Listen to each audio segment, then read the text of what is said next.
ഞങ്ങളൊരു കംപ്ലൈന്റ് തരാൻ സ്റ്റേഷനിലേക്ക് വരാൻ തുടങ്ങുമായിരുന്നു. എന്തു പറ്റി? ഞങ്ങളുടെ മകൾ പ്രസീതയെ വിളിച്ചിട്ട് കിട്ടുന്നില്ല. ബാങ്കിൽ അന്വേഷിച്ചപ്പോ അവൾ ഇറങ്ങിയിട്ട് കുറെ സമയമായെന്നാ പറയുന്നേ. പേടിക്കണ്ട, മകള് ഞങ്ങളുടെ കസ്റ്റഡിയിലുണ്ട്.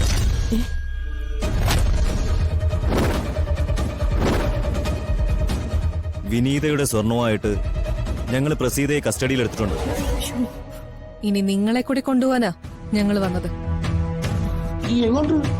സ്റ്റേഷനിലേക്ക്.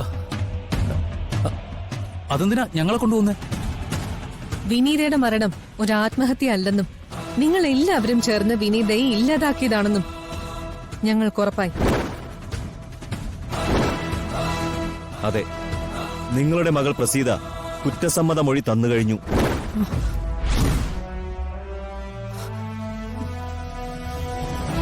ഇനി ചെയ്ത തെറ്റുകൾ ഏറ്റുപറഞ്ഞ് കീഴടങ്ങിയേ നിങ്ങൾക്ക് വഴിയുള്ളൂ. നിങ്ങൾക്ക് തെറ്റ് പറ്റിപ്പോയി. വന്നു കയറിയ സ്ഥലവും മാറിപ്പോയി. ഇങ്ങനെ കുക്ക് ചെയ്ത കുറച്ച് കഥകളും എന്റെ മകളുടെ കുറ്റസമ്മതമൊക്കെ ഉണ്ടെന്ന് പറഞ്ഞ് ഞങ്ങളെ തെറ്റിദ്ധരിപ്പിച്ച് കൊണ്ടുപോകാമെന്നോ അറസ്റ്റ് ചെയ്യാമെന്നോ വല്ല ധാരണ മനസ്സിലുണ്ടെങ്കിൽ അതങ്ങ് മാറ്റിയേക്ക്. വ്യക്തമായ തെളിവുമായി വന്നാൽ പോലും ഞങ്ങളെ തൊടാൻ നിങ്ങൾക്ക് കഴിയില്ല. എന്റെ തറവാട്ടിലുള്ളവരുടെ സ്വാധീനം എന്താണെന്നോ പാരമ്പര്യം എന്താണെന്നോ നിങ്ങൾക്കറിയില്ല. എന്ത് സ്വാധീനം ഉണ്ടായാലും ഇത്ര പാരമ്പര്യം പ്രസംഗിച്ചാലും നിങ്ങൾ ചെയ്ത തെറ്റ് തെറ്റല്ലാതാവുന്നില്ല.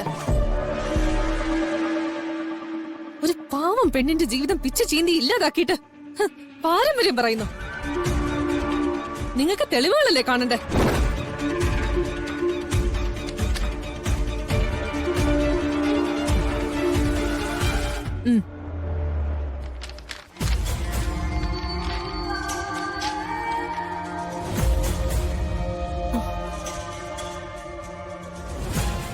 വിനീത ഇവിടെ അനുഭവിച്ചതിന്റെ കുറെ ഭാഗങ്ങൾ അവൾ എഴുതി കീറിക്കളഞ്ഞതിൽ പിന്നെയും ബാക്കിയുണ്ടായിരുന്നു.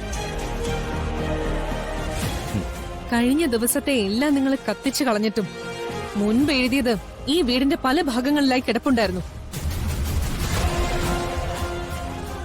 സംഭവിച്ചത് എന്താന്ന് ഞാൻ പറയാം.